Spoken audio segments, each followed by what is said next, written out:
투자 액티브 패시브 시간입니다. 오늘은 하나금융투자의 김민아 FA와 함께하도록 할게요. 어서 오세요. 네, 안녕하세요. 김민아입니다. 네, 오늘 어떤 내용 준비되어 있나요? 네, 오늘 말씀드릴 내용은 바로 뉴스 브리핑 좀 해드리고요. 그리고 스타벅스, 저희 추가 매수했던 종목이죠. 이 종목에 대해서 제가 좀 추가 매수하는 이유에 대해서 한번 짚어보도록 하겠습니다. 자, 우선 첫 번째로 어제 주가 뉴욕 증시 3대 지수 다 상승 마감했습니다. 오랜만에 아주 기분 좋은 아침에서 소식을 들으셨을 텐데 어제 제가 이전에 말씀드린 적이 있습니다. 방송에서 9월에 보셔야 할 이슈는 딱 크게 두 가지, 그러니까 하락에 대한 이슈가 두 가지였습니다. 북한 리스크와 그리고 나서 이제 북한과 함께 허리케인 어마, 허리케인 하이비에 이어 날아온 그 두 가지가 가장 큰 리스크가 될 것이다. 이렇게 말씀드린 적이 있죠. 그 두 가지가 좀 운이 좋게도 비껴 지나갔습니다. 자, 그러면서 어제 S&P 500은 역시 다우보다 S&P를 먼저 보여드리는 게요. 차트 보시면 어제보다 전일보다 1.08% 상승한 2488.11포인트로 시장을 마감했습니다. 또 사상 최고치를 갱신하는 그런 모습을 보였고요. 그리고 다우지수 역시 22,057.3포인트, 37포인트를 기록했고 역시 전일 대비 상승 마감했습니다. 이게 이제 허리케인 어마가 이제 플로리다 진입 후에 열대성 폭풍으로 약화되면서 피해가 생각보다 적었다. 이게 주요 이슈가 되겠고요. 그리고 신제품 출시를 앞둔, 출시가 아니라 오늘 신제품 발표죠. 아이폰 8 발표를 앞둔 애플이 1.8% 상승한 161.5달러에 마감하는 그런 모습을 보였습니다. 그리고 네, 나스닥 역시 상승 마감했죠. 6,432.26포인트, 전일보다 1.13포인트 상승해서 마감했습니다.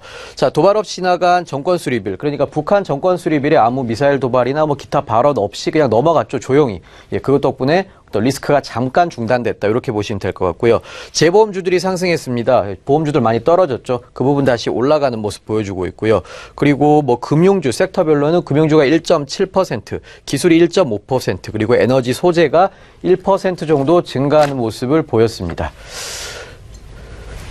자, 이어서 저희 포트폴리오 중간 정리 한번 해보겠습니다. 보시면 현금이 줄었습니다. 35%. 그러니까 5% 저희가 추가 매수 스타벅스를 했었죠. 지난주에 했고요. 그래서 스타벅스만 비중 15% 가져간다는 점 좀 말씀을 드리겠습니다. 그리고 EM과 중신증권 좋은 모습 보여주고 있고요. 그리고 VNQ도 좋은 모습 보여주고 있고 스타벅스와 넷플릭스가 하락폭을 많이 축소한 모습입니다. 특히 넷플릭스는 저희 마이너스 9%대까지 하락했던 그런 모습이었죠. 자, 오늘은 이 스타벅스에 대한 내용을 좀 중점적으로 조금 말씀을 드려보겠습니다. 자, 로잘린드 브루어, 그러니까 새로운 스타벅스의 CEO가 아니라 COO가 새로 임명이 됐습니다. 자, 이분이 이제 전 샘스클럽 대표 책임자였고요. 그리고 1월부터 스타벅스 이사회에 들어오기 시작해서 첫 번째 아프리카계 미국 여성이라고 참 많이 얘기를 하고 있습니다. 사실 어떤 인종이 중요한 건 아닌데 이 부분이 굉장히 좀 의미가 있는 걸로 보여지고 있습니다. 그리고 로키드 마틴 이사회 멤버였고요. 그리고 지난해 포춘지가 선정한 세계에서 가장 영향력 있는 인물이다.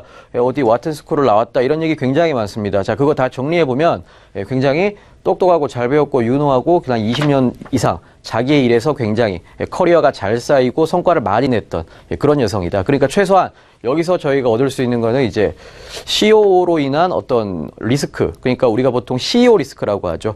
그런 것들은 없을 것이다. 예전에 하워드 슐츠에서 이제 작년이었죠. 작년 12월에 새로운 CEO 케빈 존슨으로 넘어올 때 주가가 한때 장중 12%까지 하락했던 그런 적이 있었습니다. 자, 그런 거 봤을 때 좀 그런 영향은 딱히 없겠다. 이렇게 생각하셔도 좋을 것 같습니다. 자, 그리고 애플 관련해서 몇 가지 말씀드리면 일단 월스트리트 저널에서 항상 얘기하는 부분이죠. 갤럭시 노트 8이나 에센셜 폰이나 원 플러스나 그리고 구글의 픽셀 폰까지 이런 것들이 출시되면서 애플과의 격차를 좁히고 있다는 거죠. 그래서 오늘 출시가 아니라 오늘 발표하는 이제 애플의 그 새로운 아이폰, 이게 어떤 모습일지, 기능이 얼마나 좋을지 좀 여러분 지켜보셔야 되겠고요. 그리고 프랑스, 스페인, 독일, 이태리에서 이제 이퀄라이제이션 텍스라고 해서 그러니까 원래 다국적 기업들이 외국에 나가서 기업을 돈을 벌어들이면 그 나라의 세금과 소득세를 내죠. 근데 그 부분을 좀 인상을 하겠다. 많이 벌었으니까 많이 내라. 이런 움직임이 또다시 불거지고 있습니다. 아직 크게 이슈화되지는 않을 건데 그래도 이 부분이 나중에 혹시 더 커지고 실제로 이슈화됐을 때 주가에 영향을 충분히 미칠 수 있으니까 주주 여러분들은 요거도 조금 유럽 부분 소식도 좀 지켜보시면 좋을 것 같습니다. 자, 이어서 오량액 관련해서 조금 멘트를 해드리겠습니다. 오량액 지금 분위기 굉장히 좋죠. 저희 저 액티브 포트폴리오에 포함되어 있고요. 주가 상승, 꾸준한 주가 상승 보여주고 있습니다. 역시 주류 시장의 꾸준한 성장 말씀드렸던 부분이고요. 마오타이의 공급 부족으로 인한 대체제 역할 충분히 해주고 있습니다. 그리고 소비세 인상을 가격 인상으로 커버를 쳤는데 가격을 인상하고도 판매가 계속 잘 되고 있습니다. 그리고 이 부분 때문에 지금 뭐 충분히 상쇄했다, 소비세 인상 부분을. 네, 이렇게 말씀드리겠고요. 순이익 역시 2017년부터 2019년까지 각 증권사들이 국계증권뿐만이 아니라 다른 증권사들에서 발표하는 컨센서스 보면은 꾸준히 증가할 거라고 모두 똑같이 예측을 하고 있고요. 특히 도이치뱅크에서도 2017년, 2019년 순이익 전망치를 5에서 9% 상향 조정을 했습니다. 지난주였죠. 그래서 목표 주가 13% 상향 조정했고요. 62위안을 이야기하고 있습니다. 현지 분위기 굉장히 좋고 실적이 아무 이상 없다. 이 점 말씀드리고 싶습니다.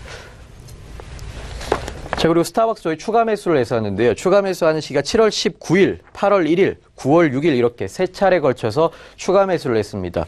제가 추가 매수를 했던 부분이 완전한 저점은 아니었죠. 네. 이거 원래 완전한 저점은 저희가 알 수가 없습니다. 가끔 맞추시는 분들이 있는데 저희는 그런 재주가 없고요. 어제는 3번 매수를 해서 평단가를 낮췄고요. 어제는 54.02달러로 마감했습니다. 그래서 마이너스 3%대로 다시 저희가 이제 수익률 차를 좀 좁힌, 하락의 폭을 좁힌 그런 상태고요. 자, 저희가 왜 추가 매수를 했냐, 막 선 긋고 막 차트 분석해서 그런 거 아닙니다. 외국계, 특히 미국 주식은 그렇게 분석하시면 안 되고요. 자, 왼쪽 보시면은 빨간색이 지금 업계 평균, 외식 업계의 평균 주가 상승이고 밑에 파란 부분이 바로 이제 스타벅스의 상승률이 되겠는데 확실히 2017년 6월 들어서 뒤처지고 있죠. 훨씬 업계 평균도 못하고 있습니다. 이런 모습 보여주다가 지금 뭐 PER 조정받고 EPS 조정받고 부채가 증가했지만 이 부분은 관리할 수 있는 부채니까 괜찮다. 제가 이렇게 정리해 드리겠고요. 미국은 실적 위주의 시장입니다. 결국 저희는 실적 상승만 보면 되는데 이 근거를 어디서 찾냐? 바로 여기죠. 근거는 중국입니다. 왼쪽 기사 보시면은 이게 배런지 기사인데요. 뭐 쭉 나와 있는데 내용은 이렇습니다. 지금 미국에서 그동안 미국 시장의 포화 상태를 상쇄할 부분이 역시 중국밖에 없고 중국의 매장이 늘어날 것이다. 마지막으로 하나 말씀드리겠습니다. 중국에는 15시간에 지금 매장이 하나씩 늘어나고 있고요. 그리고 5년 내 지금 매장 개수의 2배로 매장이 늘어날 그럴 예정입니다. 그래서 그 부분 주가에 그대로 상승될 거다. 저희는 이렇게 보고 있고요. 지금 평단가 55.71달러로 그대로 가져가도록 하겠습니다. 네, 이렇게 해서 해외 투자의 여러 가지 방안성 그리고 이슈와 더불어서 종목들 점검해 봤으니까요. 참고해 보시면 좋을 것 같습니다. 해외 투자 액티브 패시브 시간이었고요. 하나금융투자의 김민아 FA와 함께했습니다. 오늘 말씀 고맙습니다. 감사합니다.